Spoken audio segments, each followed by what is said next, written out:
Hello everyone, सभी को स्वागत करते हैं आधा 247 नोटिस के इस यूट्यूब प्लेटफॉर्म पर। आशा करते हैं सब लोग अच्छे होंगे और अच्छे से पढ़ाई चल रही होंगे। तो जैसे कि आप सभी को पता है कि आईबीपीएस क्लार्क 2026 की डिटेल नोटिफिकेशन आ चुकी है और इसका वैकेंसीज भी हम लोग के पास आ चुका है ना। सो टोटल इस बार 2026 में आईबीपीएस क्लार्क 2026 में वैकेंसी आया है 11,000। ये बहुत ही एक अच्छा खासा मतलब वैकेंसीज हम लोग मान सकते हैं, है ना। तो इस सेशन में हम लोग डिस्कस करेंगे कि एलिजिबिलिटी क्राइटेरिया क्या है, मतलब इस साल जो आईबीपीएस क्लार्क एग्जाम होने जा रहा है ना, तो यहाँ पे एलिजिबिलिटी क्राइटेरिया क्या होना चाहिए, एग्जाम पैटर्न क्या है, सिलेबस क्या फॉलो करना है आप लोग को, और उसके बाद और हम लोग देखेंगे कि जो स्ट्रेटेजी है पढ़ने का वो स्ट्रेटेजी क्या होना चाहिए, ये इसके ऊपर हम लोग बात करते हैं। ठीक है, तो सेशन स्टार्ट करते हैं। सेशन स्टार्ट करने से पहले आप लोग को बोल देता हूं कि अड्डा 247 का जो ऑफिशियल ऐप है, ये ऐप आप लोग के फोन पे डाउनलोड कर लो। डिस्क्रिप्शन बॉक्स में मिल जाएगा, पहला जो लिंक है वही है अड्डा 247 का जो ऑफिशियल ऐप का लिंक, वो ये क्लिक करना, डाउनलोड करना। इस ऐप के जरिए आप लोग को मिल जाएगा subject wise quizzes, daily basis में प्रैक्टिस मिल जाएगा, है ना, मॉक टेस्ट मिल जाएगा, और डेली करंट अफेयर्स भी आप लोग यहाँ से ही अपडेटेड हो सकते हो, मतलब भर सकते हो यहाँ से ही। ठीक है, तो आगे बढ़ते हैं। देखो, आईबीपीएस क्लार्क 2026 की जो नोटिफिकेशन आई है, तो इसके लिए जो इसका इंपॉर्टेंट डेट्स है, ये थोड़ा सा इंपॉर्टेंट डेट्स हम लोग डिस्कस कर लेते हैं। तो ऑनलाइन रजिस्ट्रेशन बाय कैंडिडेट्स, मतलब ऑनलाइन रजिस्ट्रेशन आज से ही शुरू हो चुका है ना। तो 1/8/2026 मतलब आज अगस्त के फर्स्ट डेट है, तो आज से ही आप लोग का रजिस्ट्रेशन स्टार्ट हो जाएगा। और कब तक चलेगा ये रजिस्ट्रेशन? 21/8/2026 मतलब अगस्त महीने का जो 21st डेट है, 21st तक चलेगा। ठीक है, तो ये हो गया रजिस्ट्रेशन। फिर उसके बाद पेमेंट आप लोग कब कब कर सकते हैं, वही है सेम 1/8/2026 आज से लेके 21 अगस्त तक आप लोग पेमेंट भी कर सकते हैं।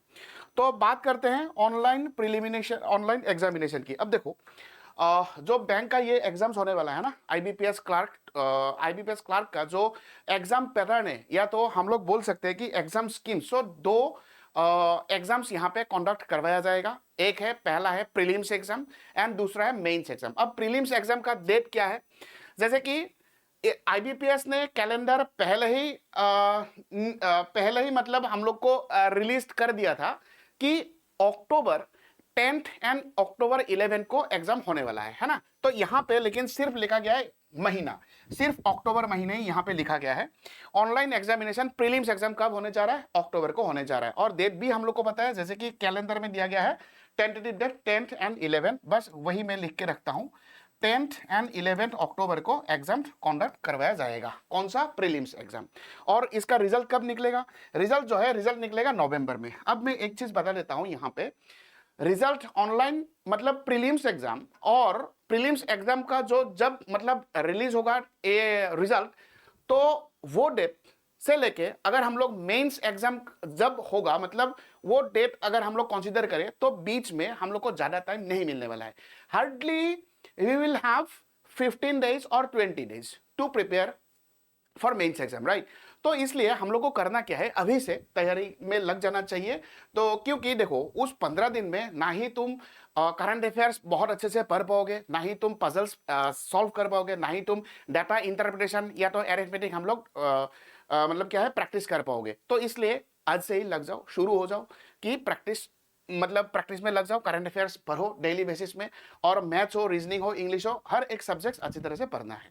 अब मेंस एग्जाम कब होने जा रहा है? मेंस एग्जाम देखो, मेंस एग्जाम का बात करेंगे तो दिसंबर में इसका मेंस एग्जाम होने जा रहा है। और जो प्रोविजनल अलॉटमेंट है, मतलब ब्रांच में तुम लोग को कब सिलेक्ट किया जाएगा? मार्च में, 2027 मार्च में सिलेक्ट भी हो जाओगे। फाइन, ठीक है। तो ये था इंपॉर्टेंट डेट। अब नेक्स्ट स्लाइड में हम लोग बढ़ते हैं, एलिजिबिलिटी क्राइटेरिया के ऊपर थोड़ा सा डिस्कस कर लेते हैं। एलिजिबिलिटी क्राइटेरिया का मतलब क्या है कि कौन सा कैंडिडेट इस जॉब के लिए एलिजिबल है, कौन कौन लोग मतलब भर सकते हो ये फॉर्म, ये हम लोग डिस्कस करते हैं। पहले है एज लिमिट। एज लिमिट अगर देखा जाए तो मिनिमम एज लिमिट हम लोग को दिया गया है 20 साल, एंड मैक्सिमम जो एज लिमिट है इसका ये दिया गया है 28 साल, है ना। तो इसका एक क्राइटेरिया है, एक और क्या है, a candidate must have been born not earlier than 2/8/1998 1998 अगस्त महीने का जो 2 तारीख है उससे पहले जो जिनका मतलब बॉर्न हुआ है, जन्म हुआ है, वो लोग नहीं दे सकते हैं। और नॉट लेटर देन 1/8/2026, इस डेट के बाद जिसका मतलब बॉर्न हुआ है तो वो भी नहीं दे सकते हैं। ठीक है, तो इसका मतलब क्या है, 20 साल मिनिमम रहने वाला है एंड मैक्सिमम रहने वाला है 28 साल।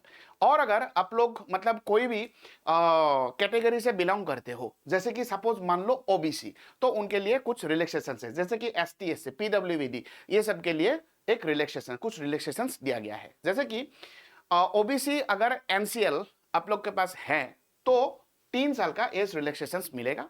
एसटी एससी के लिए 5 साल का रिलैक्सेशन, एंड जो अगर पीडब्ल्यूबीडी कैंडिडेट हैं तो उन लोग के लिए 10 साल और एक्स सर्विसमैन के लिए 5 साल का एज रिलैक्सेशन यहां पे दिया गया है, बताया गया है।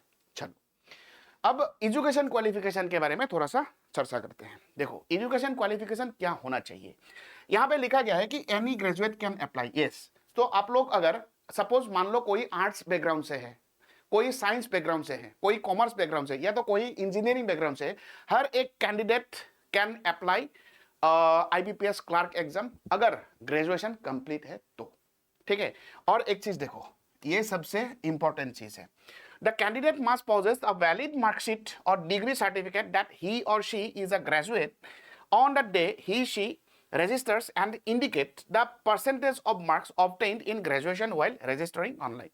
जब मतलब जिस दिन आप लोग रजिस्ट्रेशन करोगे उस दिन या तो उस दिन से पहले आप लोग का क्या कंप्लीट हो जाना चाहिए, ग्रेजुएशन का मतलब ग्रेजुएशन कंप्लीट हो जाना चाहिए, और आप लोग के पास एक वैलिड मार्कशीट या तो वैलिड सर्टिफिकेट होना ही चाहिए, तब जाके आप लोग एग्जाम दे पाएंगे। अदरवाइज आप लोग एग्जाम नहीं दे पाएंगे, फॉर्म भी नहीं भर सकते हो, क्योंकि जब आप लोग फॉर्म भरोगे ना तब क्या चाहिए, यहां पे जो दिया गया है मार्कशीट चाहिए, तो इसका मतलब परसेंटेज जो है ग्रेजुएशन का परसेंटेज आप लोग को वहां पे भरना ही भरना है। ठीक है, चलो फिर नेक्स्ट है लोकल लैंग्वेज प्रोफिशिएंसी। ये क्या है फिर, लोकल लैंग्वेज प्रोफिशिएंसी है कि आप जो भी स्टेट से फॉर्म भर रहे हो उस स्टेट का जो लोकल लैंग्वेज है, रीजनल लैंग्वेज है, वो रीजनल लैंग्वेज आप लोग को आना चाहिए। रीडिंग, राइटिंग, स्पीकिंग, अंडरस्टैंडिंग, ये चारों ही होना चाहिए। आप रीड कर सकते हो कि नहीं, लिख सकते हो कि नहीं, बोल सकते हो कि नहीं, और उस जो लैंग्वेज है उसका समझ है कि नहीं, ये चारों ही मतलब चाहिए, तब आप लोग को माना जाएगा कि yes you are proficient in this language. Fine, ठीक है, चलो नेक्स्ट है, सपोज अब हम लोग बात करने वाले हैं कि जो एग्जाम प्रोसीजर है वो प्रोसीजर के बारे में हम लोग बात करने वाले हैं। जो एग्जाम कंडक्ट करवाया जाएगा वो यहाँ पे 2 एग्जाम कंडक्ट करवाया जाएगा, एक है प्रीलिम्स एग्जाम एंड दूसरा है मेंस एग्जाम। अब प्रीलिम्स एग्जाम में कौन सा सब्जेक्ट रहेगा, प्रीलिम्स एग्जाम में पहली बात हम लोग करते हैं इंग्लिश लैंग्वेज की, नेक्स्ट है न्यूमेरिकल एबिलिटी होगा, फिर रीजनिंग एबिलिटी यहाँ पे होगा। ये 3 सब्जेक्ट्स रहने वाला है प्रीलिम्स एग्जाम में। टोटल इंग्लिश लैंग्वेज का टोटल 30 क्वेश्चंस आएगा, 30 क्वेश्चन, और मार्क्स रहेगा 30 मार्क्स, और 20 मिनट का टाइम आप लोग को दिया जाएगा। फिर न्यूमेरिकल एबिलिटी में आता है जो कि मैथ्स है, सो 35 क्वेश्चंस, 35 मार्क्स का ये एग्जाम होने वाला है, और यहाँ पे भी 20 मिनट ही दिया जाएगा। ठीक है, फिर रीजनिंग में आता है, रीजनिंग एबिलिटी का questions, total number of questions 35 रहने वाला है, और 35 मार्क्स ही यहाँ पे दिया जाएगा। ठीक है, 35 क्वेश्चन का 35 मार्क, मतलब हर एक क्वेश्चन के अगेंस्ट में एक एक मार्क आप लोग को दिया जाएगा। और सेक्शनल जो टाइमिंग है, ड्यूरेशन कितना रहने वाला है, 20 मिनट रहने वाला है। टोटल नंबर ऑफ क्वेश्चंस 100, और फिर मैक्सिमम मार्क भी 100, और 1 घंटे का ये एग्जाम होने वाला है। ठीक है, ये हो गया प्रीलिम्स का। नेक्स्ट करते हैं मेंस में। मेंस में कौन सा चीज आता है, कौन सा टॉपिक आता है, कौन सा सब्जेक्ट आता है, क्या मेंस एग्जाम में कुछ मेजर चेंजेस है? हाँ, यस। तो यहाँ पे मेजर चेंजेस जो है मेंस एग्जाम में हम लोग को देखने को मिला। जो लास्ट ईयर का एग्जाम हुआ था तब कुछ अलग, मतलब थोड़ा सा माइन्यूट सा एक डिफरेंस पहले था, अभी थोड़ा सा बदल दिया गया है। कौन सा बदल दिया गया है? ये क्वांटिटेटिव एप्टीट्यूड। पहले बात करते हैं टोटल सब्जेक्ट्स कितना रहने वाला है यहाँ पे मेंस एग्जाम में। मेंस एग्जाम का अगर बात करेंगे तो जनरल अवेयरनेस या तो फाइनेंशियल अवेयरनेस, ये पहला सब्जेक्ट हो गया। फिर उसके बाद हम लोग को चाहिए जनरल इंग्लिश, फिर उसके बाद रीजनिंग, फिर उसके बाद quantitative aptitude. General awareness, financial awareness का टोटल नंबर ऑफ क्वेश्चन आएगा 40, मैक्सिमम मार्क्स 50 रहने वाला है, और सेक्शनल टाइमिंग जो है 20 मिनट का ये होने वाला है एग्जाम। फिर उसके बाद आएगा general English. General English number of question 40, फिर मैक्सिमम मार्क्स भी 40 ही होगा, और टाइम कितना दिया जाएगा, 35 मिनट्स आप लोग को टाइम दिया जाएगा, सेक्शनल टाइमिंग है। रीजनिंग एबिलिटी का बात करें, reasoning ability total number of question 40, और फिर उसके बाद मैक्सिमम मार्क्स यहाँ पे 60 रहने वाला है, 35 मिनट्स यहाँ पे क्या दिया जाएगा, सेक्शनल टाइमिंग दिया जाएगा। क्वांटिटेटिव एप्टीट्यूड में देखो, क्वांटिटेटिव एप्टीट्यूड में कुछ चेंजेस हुआ है। Last year quantitative aptitude number of question 35 था, लेकिन इस साल 5 क्वेश्चन बढ़ा दिया गया है, तो 40 क्वेश्चंस यहाँ पे रहने वाला है, एंड 40 क्वेश्चन के अगेंस्ट में 50 मार्क्स यहाँ पे दिया जाएगा, और सेक्शनल टाइमिंग जो है 35 मिनट्स ही है।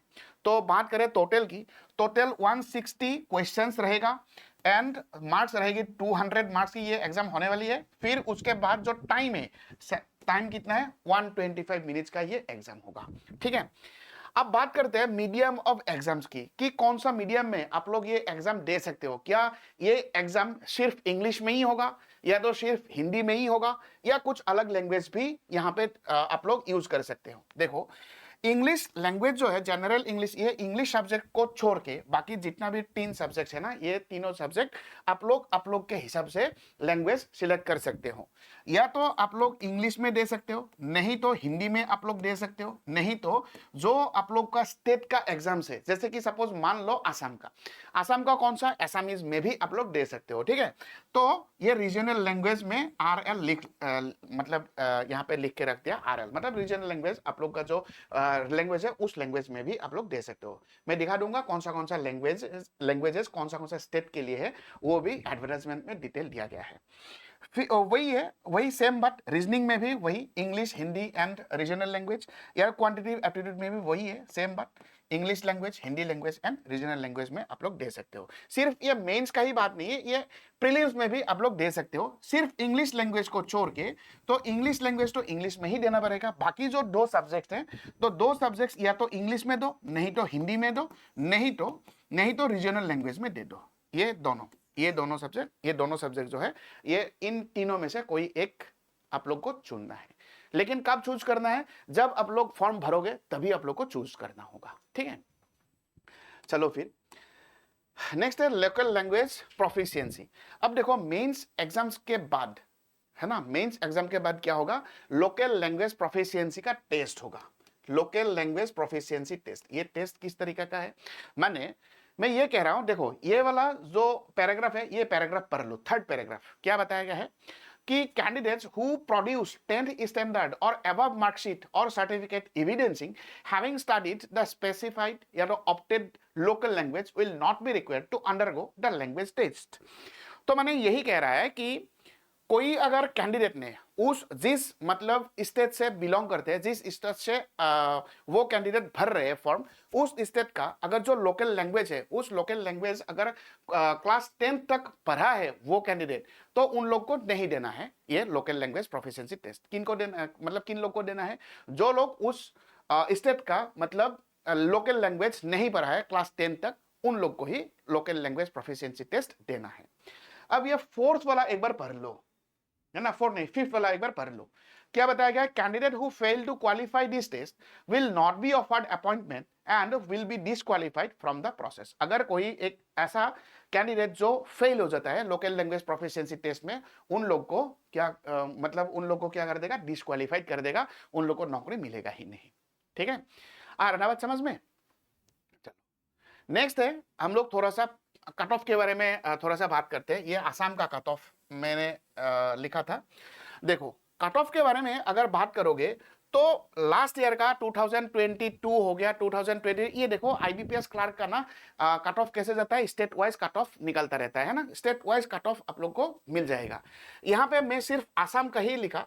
आसाम का 2025 में कट ऑफ था 65.75, 2024 में 83.75 कट ऑफ था, 2023 में 79 कट ऑफ एंड 2022 में 80.75 कट ऑफ था। अब देखो, अगर हम लोग बात करें ये सब स्टेट की, जैसे कि सपोज अरुणाचल प्रदेश है ना, अरुणाचल प्रदेश, आसाम, फिर बात करें सपोज मणिपुर, फिर बात करें मणिपुर, फिर उसके बाद सपोज मान लो मेघालय, फिर बात करें सपोज नागालैंड।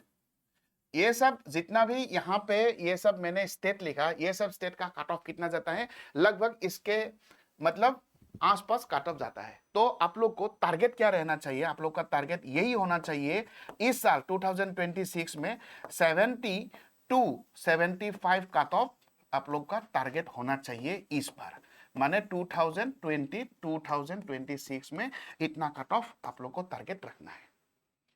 नेक्स्ट, मैं प्रीलिम्स का बात किया। नेक्स्ट हम लोग अब थोड़ा सा डिस्कस कर लेते हैं यहाँ पे सिलेबस की। सिलेबस देखो, ये हो गया क्वांटिटी। देखो यहाँ पे मैंने सिलेबस कैसे लिखा, ये प्रीलिम्स और मेंस दोनों एक साथ, प्रीलिम्स प्लस मेंस ये दोनों में एक साथ यहाँ पे ये सिलेबस लिख दिया मैंने, ठीक है। तो मतलब बाइफरकेट नहीं किया। Simplification, approximation, missing and wrong number series, equation, inequality, equation का ही इनइक्वालिटी आता है, इक्वेशन से ही आता है ना। Search and indices, percentage, ratio and proportion, profit and loss, partnership, simple interest and compound interest, average, mixture and allegation, time and work, pipes and system, speed, time, distance, trains, boat and stream, geometry, mensuration. उसके बाद आओ यहाँ quantity comparison, ये mains का part है। फिर उसके बाद डाटा इंटरप्रिटेशन आएगा, डाटा सफिशिएंसी आ जाएगा। प्रीलिम्स में एंड मेंस दोनों ही मतलब एग्जाम्स में यही जो मैंने यहाँ पे सिलेबस लिखा, यही सिलेबस फॉलो किया जाएगा, ठीक है। आप लोग को यही सिलेबस पढ़ना है। नेक्स्ट, अगर हम लोग देखेंगे कि रीजनिंग की सिलेबस, रीजनिंग सिलेबस क्या है, अल्फा न्यूमेरिक सीरीज, हाँ अल्फा न्यूमेरिक सीरीज का एक सेट आएगा 5 नंबर का। रैंकिंग, अल्फाबेट टेस्ट आएगा, direction sense, coding decoding, inequality, coded inequality, blood relation, syllogism, input output, sitting arrangement, puzzle, data sufficiency, cause and effect, ये सब हो गया हम लोग का क्रिटिकल रीजनिंग। ये सिर्फ मेंस का पार्ट है, ये मतलब प्रीलिम्स का पार्ट नहीं है। Cause and effect, statement assumption, statement conclusion, course of action, assertion and reason, ये सब क्रिटिकल रीजनिंग में आता है और क्रिटिकल रीजनिंग प्रीलिम्स का हिस्सा नहीं होता है। ये सिर्फ और सिर्फ मेंस एग्जाम्स में ही देखने को मिलेगा आप लोग को, ठीक है। बाकी जितना भी यहाँ पे टॉपिक है, ये सब टॉपिक प्रीलिम्स एंड मेंस दोनों ही एग्जाम में आने वाला है। नेक्स्ट है इंग्लिश लैंग्वेज का बात करें तो रीडिंग कॉम्प्रिहेंशन मोस्ट कॉमन है, एक सेट तो आएगा ही आएगा 10 नंबर का, है ना, प्रीलिम्स में। और मेंस में 2 सेट भी देखने को मिल सकता है। Clause test, parajumbles, fill in the blanks, multiple meaning, error spotting, paragraph completion, vocabulary, sentence improvement, word association, error spotting, verbal ability, miscellaneous, ये सब क्वेश्चंस जो है, ये सब टॉपिक जो है, ये सब टॉपिक दोनों एग्जाम्स प्रीलिम्स एंड मेंस दोनों एग्जाम्स के लिए इंपॉर्टेंट है और दोनों ही एग्जाम में यही सब आने वाला है। चलो नेक्स्ट है करंट अफेयर्स, बैंकिंग अवेयरनेस माने जनरल अवेयरनेस का अगर मैं बात करूं, general awareness and financial awareness में कौन सा टॉपिक आप लोग को पढ़ना है, करंट अफेयर्स पढ़ना है। और कितना करंट अफेयर्स पढ़ना है, मैं ये नहीं कहूंगा कि 6 मंथ्स का करंट अफेयर्स पढ़ना है, 5 मंथ्स का करंट अफेयर्स पढ़ना है, या तो 1 साल का करंट अफेयर्स पढ़ना है, मैं ये नहीं कहूंगा। हाँ मान के चलो, ये मान के हम लोग चलेंगे कि 6 मंथ्स तो हम लोग को पढ़ना ही पढ़ना है, ठीक है। अगर आप ज्यादा पढ़ सकते हो तो आपके लिए बेहतर है ना। तो करना क्या है कि करंट अफेयर्स, डेली का करंट अफेयर्स आप लोग को डेली बेसिस पे आप लोग को पढ़ना है, प्रिपेयर करना है, प्रिपेयर करते रहना है, ठीक है। फिर उसके बाद बैंकिंग एंड फाइनेंशियल अवेयरनेस, उसके बाद आ जाएगा वहां पे, उसके अंदर रिजर्व बैंक ऑफ इंडिया भी आ जाएगा। रिजर्व बैंक ऑफ इंडिया के ऊपर भी कुछ क्वेश्चंस बन सकता है ना। और सबसे और एक इंपॉर्टेंट चीज जो है मैं यहाँ पे लिखना ही भूल गया, वो है बजट। बजट आप लोग को पढ़ना ही पढ़ना है, बजट के एकदम अंदर से क्वेश्चंस पूछा जाता है, ठीक है। तो उसके बाद है स्टैटिक अवेयरनेस, स्टैटिक जीके, जैसे कि हो गया कंट्री कैपिटल, जैसे कि हो गया वाइल्ड लाइफ सेंचुरी, जैसे कि हो गया नेशनल पार्क, जैसे कि हो गया कंट्री कैपिटल एंड करेंसीज, जैसे कि हो गया हम लोग का ये क्या है स्टेडियम्स ये वगैरह वगैरह, ये सब हम लोग को स्टैटिक जीके में पढ़ना है। और उसके बाद गवर्नमेंट का जितना भी स्कीम्स है, गवर्नमेंट का जितना भी पॉलिसीज है 2014 से लेके आज तक, वो सब थोड़ा सा गवर्नमेंट स्कीम्स पढ़ लो। गवर्नमेंट स्कीम्स से बहुत सारा क्वेश्चंस पूछा जा सकता है ना। तो ये हो गया हम लोग का एक सिलेबस, ये मास्टर सिलेबस है और यही सिलेबस आप लोग को फॉलो करना है हर एक बैंक एग्जाम के लिए, क्लर्क हो या पीओ हो, ठीक है। चलो फिर इसके बाद अब हम लोग थोड़ा सा स्ट्रेटेजी के बारे में थोड़ा सा डिस्कस कर लेते हैं। आज हो गया कौन सा डेट, आज हो गया 1 अगस्त, है ना। तो एग्जाम कब है, हम लोग अगर देखेंगे तो एग्जाम डेट, मैं प्रीलिम्स का बात कर रहा हूं, प्रीलिम्स का बात करें तो प्रीलिम्स कब है, 10th एंड 11th अक्टूबर को प्रीलिम्स है ना। तो कितना दिन है फिर, तो मैं मोटा मोटा ये कह सकता हूं कि 65 डेज आप लोग के हाथ में है, 65 डेज आप लोग के हाथ में है ना। तो देखो अगस्त का पूरा महीना है ना, 31 डेज। अगस्त सितंबर का पूरा एकदम टोटल 30 डेज आप लोग के हाथ में है।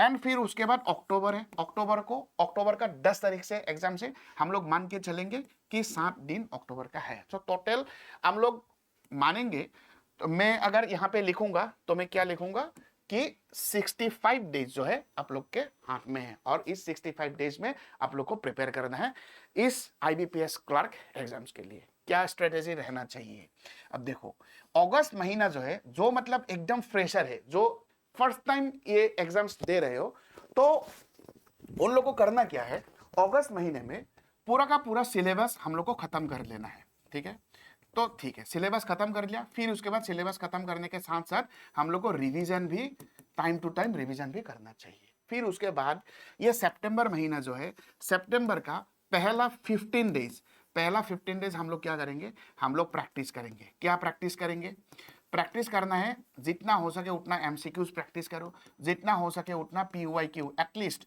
2 इयर्स का PYQs एटलीस्ट प्रैक्टिस करना है। तो ये भी MCQs में ही आ जाएगा। इसके साथ साथ रिवीजन हम लोग को करते रहना चाहिए टाइम टू टाइम। फिर उसके बाद नेक्स्ट जो 15 डेज होगा, ये नेक्स्ट 15 डेज में हम लोग क्या करेंगे, हम लोग बस मॉक टेस्ट लगाएंगे एंड मॉक टेस्ट के साथ साथ एनालिसिस करेंगे। जितना तुम मॉक टेस्ट लगाओगे उतना ही तुम लोग का स्पीड बढ़ेगा और फिर उसके साथ साथ एक्यूरेसी भी बढ़ जाएगा। ठीक है, ये हम लोग को करना ही करना है, आप लोग को ऐसे ही थोड़ा सा मतलब पढ़ना है। नेक्स्ट जो लास्ट 7 डेज है, लास्ट 7 डेज में हम लोग न्यू चीज मतलब नया चीज कुछ भी नहीं पढ़ेंगे। हम लोग बस जितना पढ़ चुके हैं वही हम लोग क्या करेंगे, वही हम लोग रिवीजन करते रहेंगे, वही पढ़ते रहेंगे, और इसके साथ साथ डेली बेसिस पे हम लोग एटलीस्ट एक दो मॉक टेस्ट हम लोग को देना ही चाहिए। ठीक है, और फिर उसके बाद जब मतलब एग्जाम के लिए 4 दिन 3 दिन जब रहेगा, तो ऐसा एक मतलब कॉन्फिडेंस आना चाहिए अंदर से कि हाँ इस बार मैं दे पाऊंगा, अच्छे से IBPS क्लर्क एग्जाम देंगे और हम लोग एक जो पोस्ट है ये हम लोग पक्का कर लेंगे। ठीक है, ये कॉन्फिडेंस आना चाहिए लास्ट के 4 दिन में। तो यही एक मतलब एक स्ट्रेटेजी होना चाहिए हर एक कैंडिडेट का। ठीक है, तो मेन बात तो ये है, आप लोग को भरना है फॉर्म, आज से ही स्टार्ट हो गया है, आज से 21 अगस्त तक चलेगा। तो आप लोग को भरना है, भर दो, और जितना हो सके उतना मतलब मेहनत करके प्रिपरेशन करते रहो। ठीक है, अगर आप लोग चाहो तो ये जो हम लोग का एक बैच है, ये बैच लेके भी आप लोग प्रिपरेशन कर सकते हो। IBPS क्लर्क 2026 सिलेक्शन बैच तो कब से स्टार्ट हो रहा है, ये 7 अगस्त से ये बैच स्टार्ट हो रहा है। तो आप लोग जितना हो सके उतना मतलब टाइम वेस्ट मत करो, जितना हो सके उतना जल्दी प्रिपरेशन में लग जाओ। और ये बैच लेने के लिए Y976 है ना, ये कोड यूज करो, ये कोड यूज करने पर मैक्सिमम डिस्काउंट मिल जाएगा, एटलीस्ट 22%, मैक्सिमम 22% का डिस्काउंट आप लोग को मिल जाएगा। ठीक है, चलो फिर ये हो गया मेरा टेलीग्राम का ग्रुप। टेलीग्राम ज्वाइन कर लेना, मेरा जितना भी मैथ्स क्लास होगा यूट्यूब में वही मैथ्स क्लास में यहाँ पे डाल दूंगा, आप लोग लिंक क्लिक करके भी दे सकते, मतलब ये ज्वाइन कर सकते हो।